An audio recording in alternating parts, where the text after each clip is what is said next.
no problema em que ele tem uma mancha. Portanto, é muito importante que este homem seja irrepreensível acima de toda suspeita, proporcionando um exemplo e um santo testemunho de modo consistente. Eu não estou dizendo que Deus não perdoa ou não restaura uma pessoa para que ela exerça a posição de liderança. O que eu estou dizendo é que é melhor que um homem que ocupa o ofício presbiteral seja um homem contra quem ninguém tem nada para apontar. A irrepreensibilidade é uma qualificação muito santa, importante. Veja algumas verdades sobre a irrepreensibilidade. Definamos mais ou menos a ideia de irrepreensibilidade. Ser irrepreensível significa que o aspirante ao presbiterato deve portar-se de tal forma que ninguém tenha qualquer indignidade que dizer a respeito dele. Num governo justo, um homem culpável de alguma coisa não pode exercer um cargo oficial. Ao contrário, ele deve ser condenado por sua repreensibilidade. Todavia, contra o aspirante ao presbiterato, ninguém deve ter qualquer tipo de acusação, pois ele deve ser irrepreensível. Veja, quando é que podemos falar de irrepreensibilidade no presbítero? O texto grego indica que depois que um homem venha ao conhecimento de Cristo, ele não mais pode ser acusável de alguma coisa. Todavia, nenhuma pessoa pode ser irrepreensível antes de se tornar um cristão. Portanto, o parâmetro para a irrepreensibilidade é a partir do tempo do conhecimento do Evangelho. A irrepreensibilidade é uma prioridade na vida do presbítero. A palavra grega usada por Paulo em 1 Timóteo 3,2 e em Tito também enfatiza a necessidade absoluta dessa qualidade. A irrepreensibilidade é absolutamente necessária para o presbítero ou bispo. Ela é uma exigência da qual a igreja não deve abrir mão se ela ama a palavra de Deus e ao escolher os seus presbíteros. Veja as áreas da irrepreensibilidade ordenadas por Paulo. São várias delas. Os versos 2 a 7 de Timóteo 3 apresentam essas áreas de modo claro. Essas áreas são muito importantes. Primeira, o presbítero tem de ser um homem irrepreensível nas várias áreas da vida, e eu seleciono a primeira que vai afetar muito a sua função presbiteral. Assim, irrepreensibilidade na vida de santidade pessoal. Esse é o primeiro ponto, a primeira área da irrepreensibilidade.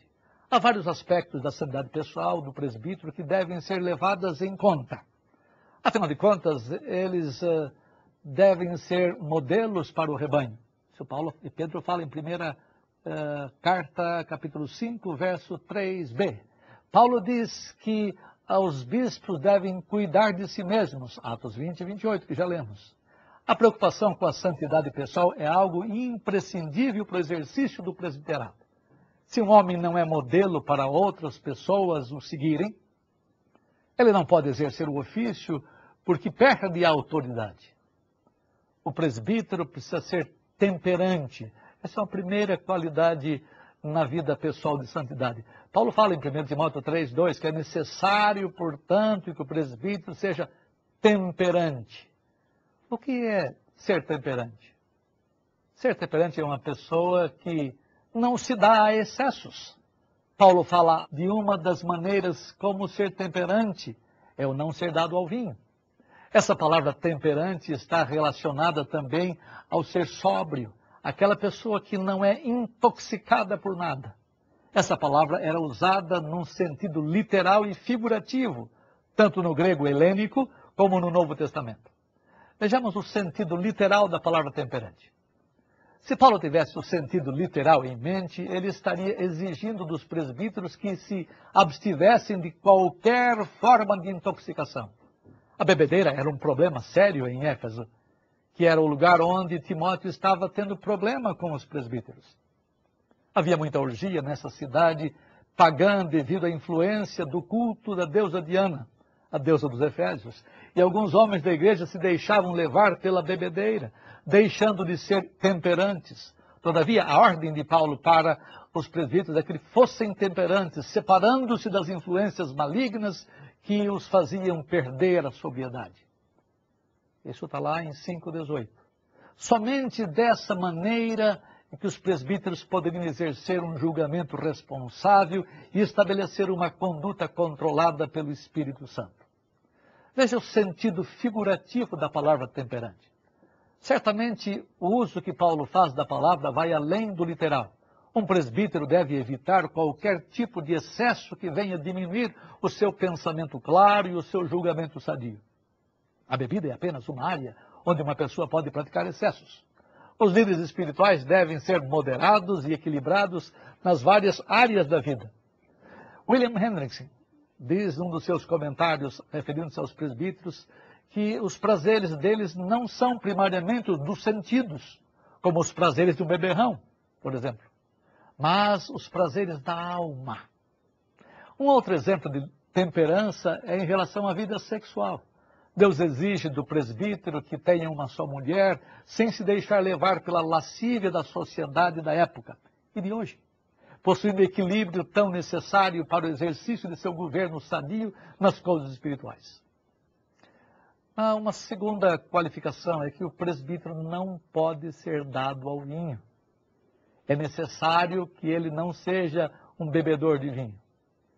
Então, esse é um dos exemplos de ser temperante. 1 Timóteo 3,2 mostra que é necessário, portanto, que o bispo seja não dado ao vinho. O que significa isso? Como é que eu posso definir isso?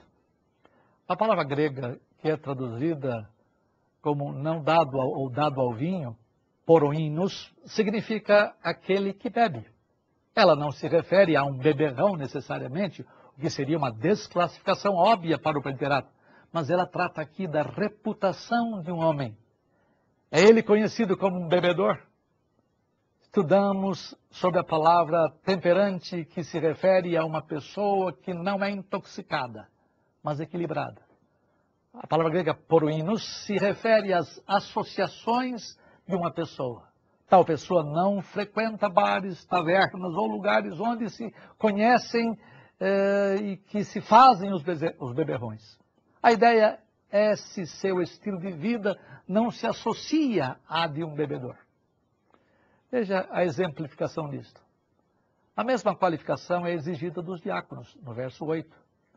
Veja o que dizem alguns textos sobre o assunto.